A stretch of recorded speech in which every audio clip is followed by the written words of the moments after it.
Welcome everyone. In this lecture, we are going to see launches and launch vehicles. As already we have seen how to design the orbital equations, then different elevation of look angles, that is azimuth angle, elevation angles. After that, we have seen some of the orbital perturbations, effects, that is inclination effects, and longitudinal changes into the orbit of the satellite, as well as how we can go for station keepings and what are the other orbit determinations, how we can go for the order orbit determinations. In this lecture, we are going to see about launches and the launch vehicles. As we know that a satellite cannot be placed into a stable orbit unless two parameters that are uniquely coupled together, that is the velocity vector and another is the orbital height, and that are simultaneously correct. There is little point in orbiting the correct height and not having the appropriate velocity component in the correct direction to achieve the desired orbit. The further the out from the earth the orbit is, greater the energy required from the launch vehicle to reach that orbit. It means that if our orbit is further away from the earth, the greater the energy required from the launch vehicle to set our satellite into that orbit. In any Earth satellite launch, the largest fraction of the energy expended by the rocket is used to accelerate the vehicle from rest until it is about 20 miles above the earth, that is near about 32 kilometers above the earth. So that will require the largest energy. To make the most efficient use of the fuel, it is common to shed excess mass from the launcher as it moves upward on the launch, and that is called as staging. That at respective stages it will lose some of its mass. Most launch vehicles have multiple stages, and as each stage is completed, that portion of the launcher is expanded until the final stage places the satellite into the desired trajectory. Hence, the terms expandable launch vehicles, the space shuttle, called the Space Transportation System by NASA, and is partially reusable. The solid rocket boosters are recovered and refurbished for future mission, and the shuttle vehicle itself is flown back to Earth for refurbishment and reuse. Hence, the term reusable launch vehicle for such launchers is used. Here in this image we can see some of the vehicles has been given with their different weightage, LEO weight, then GTO weightages, and the country that have been invented and launched that vehicles. With the first is Ariane 5 Europe, in from the Europe that has been launched. Atlas 5 USA satellite. Delta 4 medium is again of USA. Napier M for Russia. Falcon 9 USA. Proton and Rocket again Russia. These are some of the launch vehicles that has been developed by the countries, and they having their different weights also given here in kgs. Okay.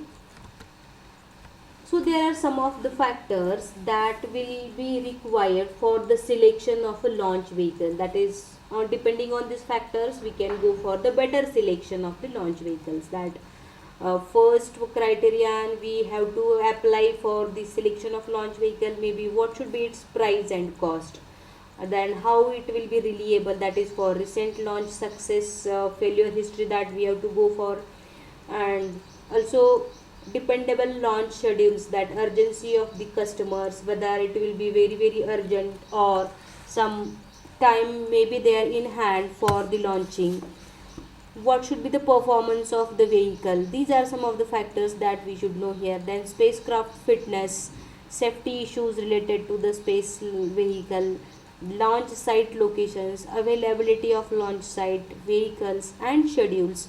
So again we can go for the market conditions, what the market will bear, whether its cost will become greater than what we got the revenue from the satellites. So all these factors will matter for the selection of a launch vehicles. So now we'll see the launching orbit. The low Earth orbiting satellites are directly injected into their orbits as they are nearer to the Earth surface. And but in case of geostationary satellite, this cannot be done as they have to be positions from 36,000 kilometer above the Earth's surface. So we could not directly launch the orbit, or we could not directly inject the satellite into that orbit. So launch vehicles are used to set these satellites in their orbit, and these vehicles are reusable vehicles. They are also known as space transportation systems. When the orbital altitude is greater than 1200 km, it becomes expensive to directly inject the satellite in its orbit.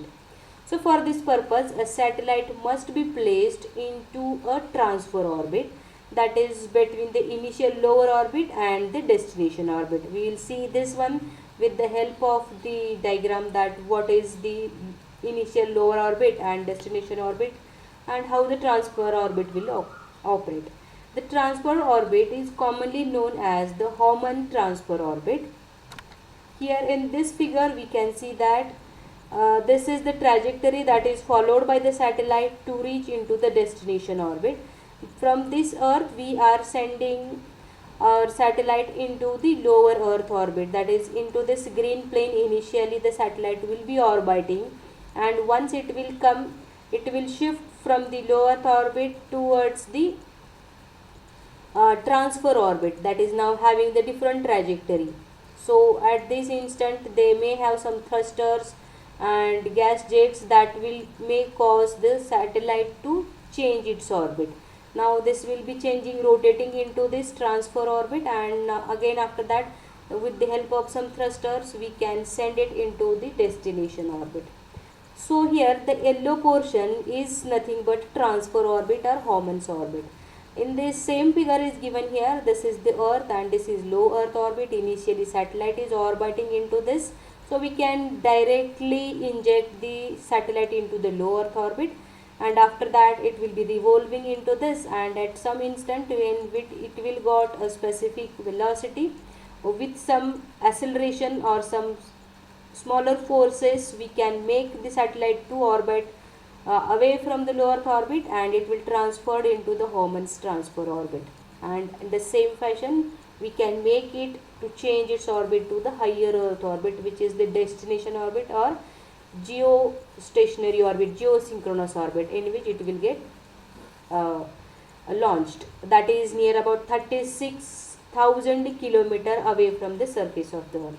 The transfer orbit is selected to minimize the energy required for the transfer, and this orbit forms a tangent to the low altitude orbit at the point of its perigee and tangent to high altitude orbit at the point of its apogee.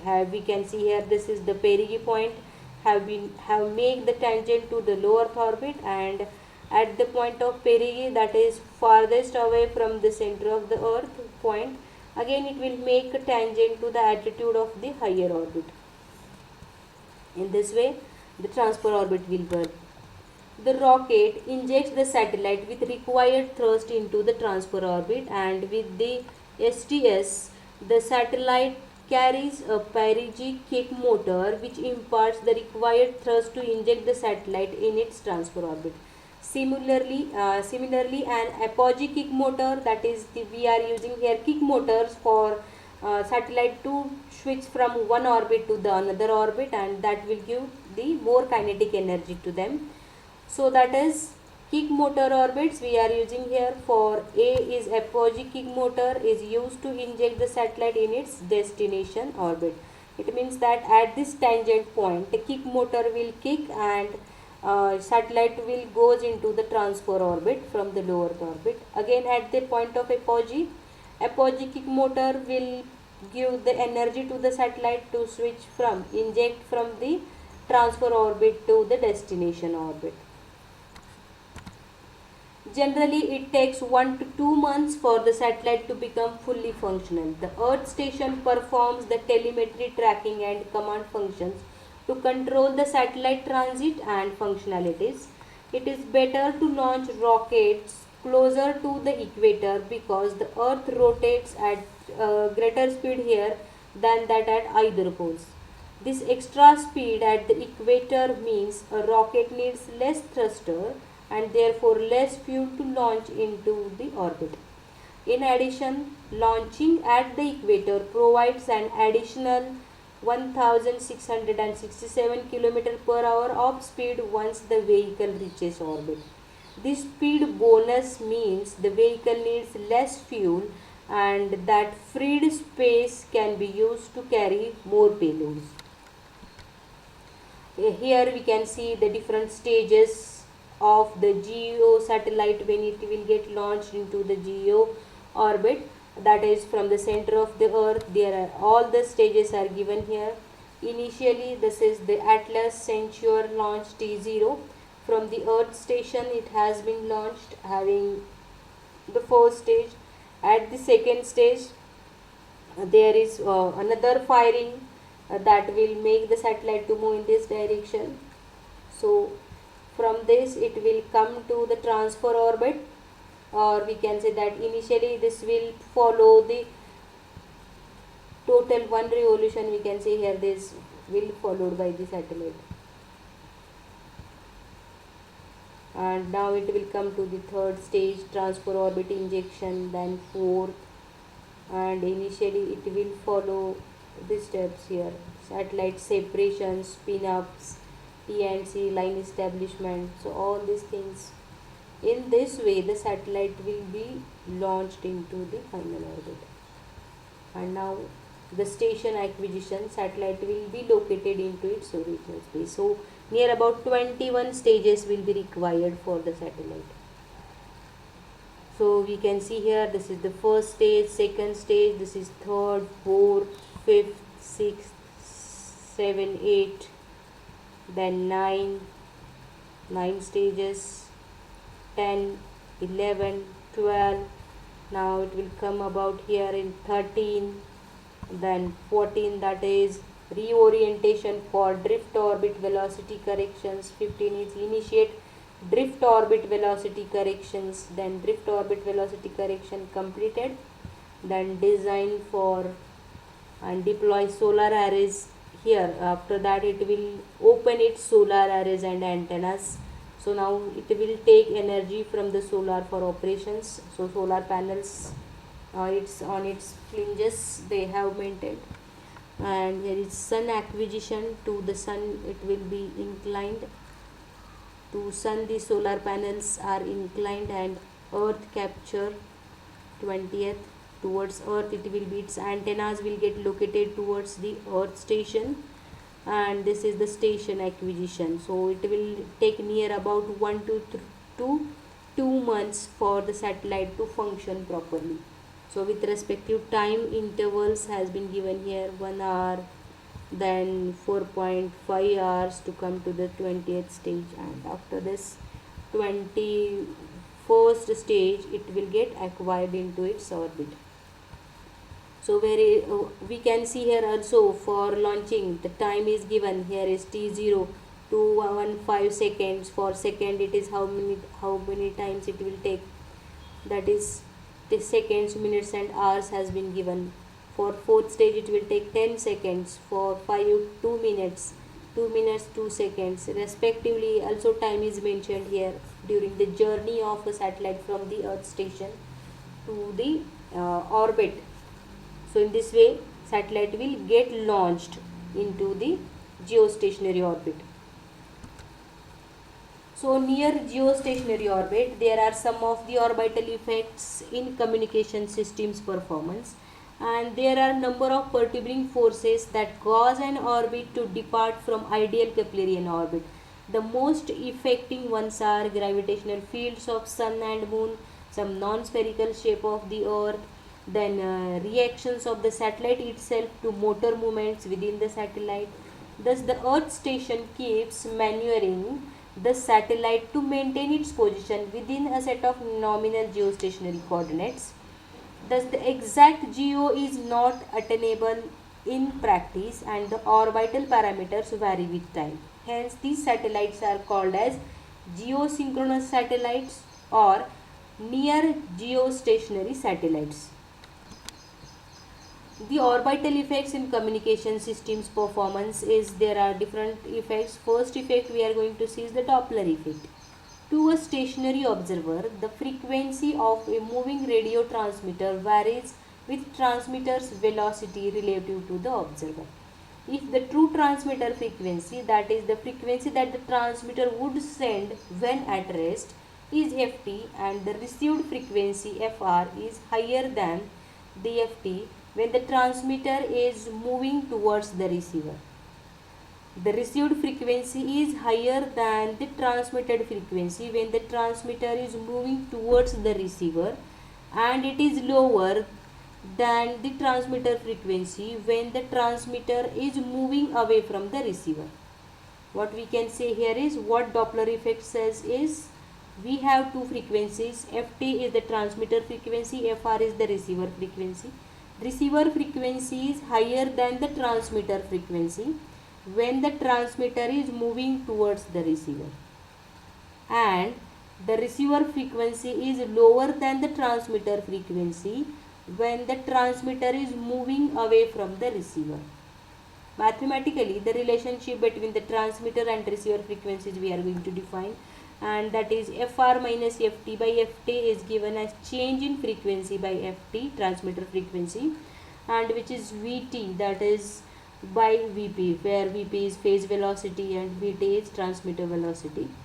Or we can say that change in frequency is vt into transmitter frequency divided by c. C is nothing but velocity of light, is equal to vt by lambda. Lambda is wavelength, where we know that vt is the component of the transmitter velocity directed towards the receiver. It is nothing but the transmitter velocity directed towards the receiver.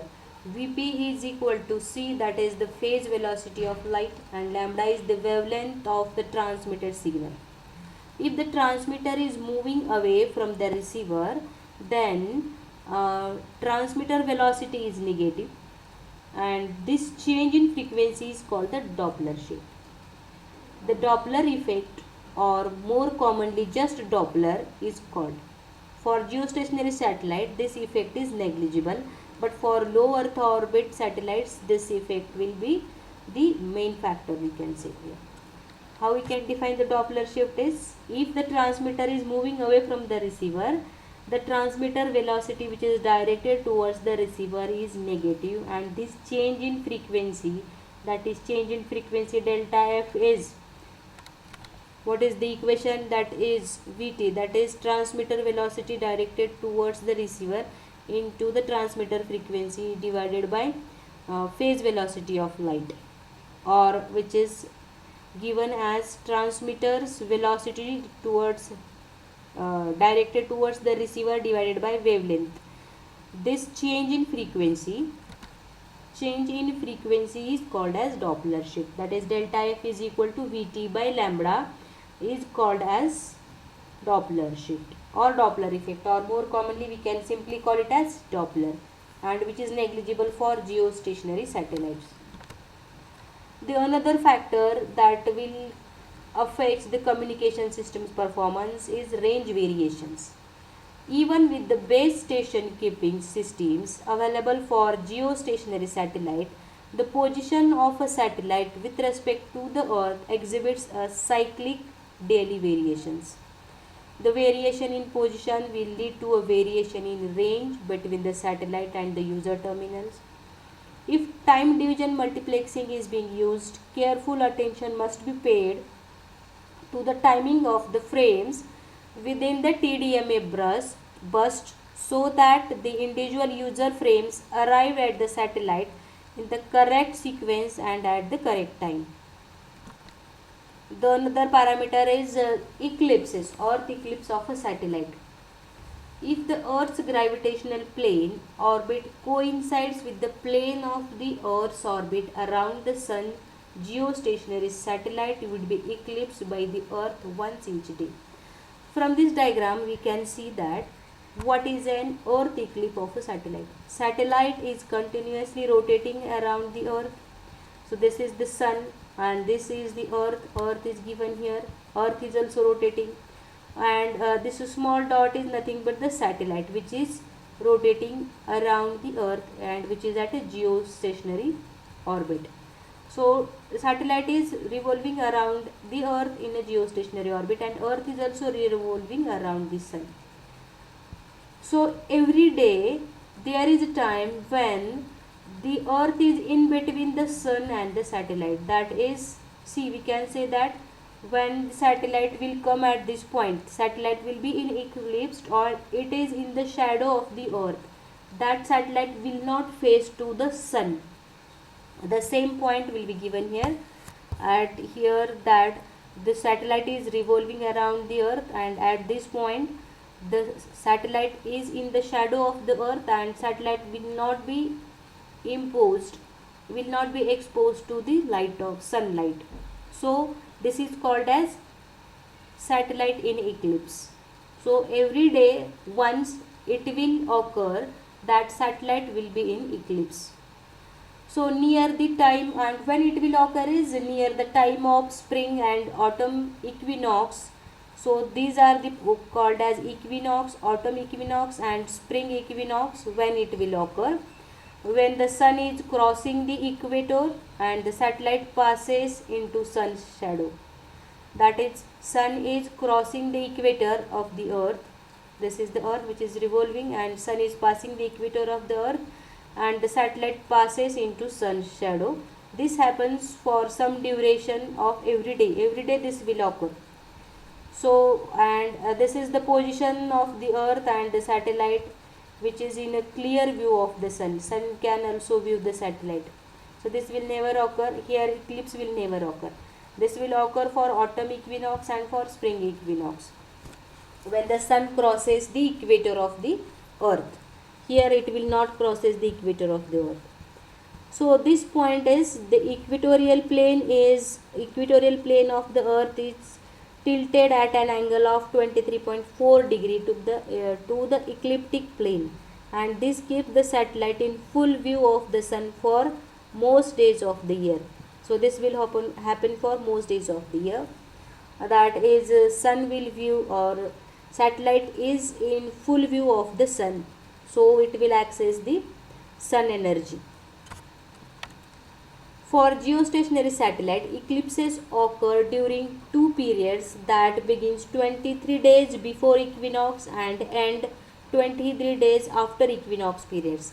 The eclipse lasts about 10 minutes at the beginning and ends of the eclipse period, and increases to a maximum duration of about 72 minutes at full eclipse.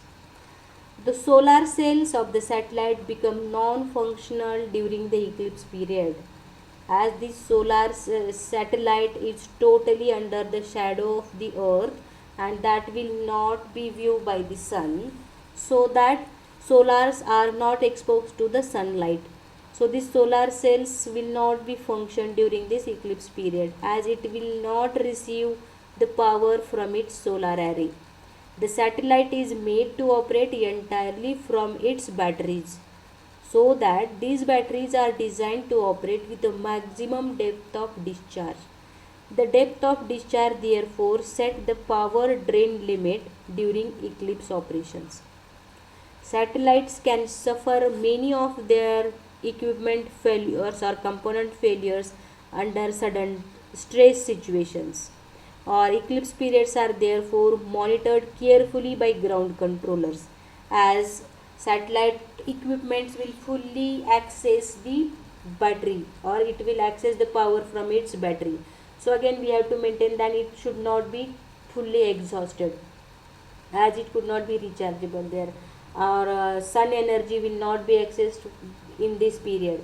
So as this is when most of the equipment failures are likely to occur, so we have to make careful control and monitor of the satellite. The another parameter is sun transit outage. The sun transit outage is an interruption in or distortion of geostationary satellite signals caused by interference from the solar radiation. Sun appears to be an extremely noisy source which completely blanks out the signal from the satellite, and this effect lasts for 6 days around the equinox. They occur for a maximum period of 10 minutes.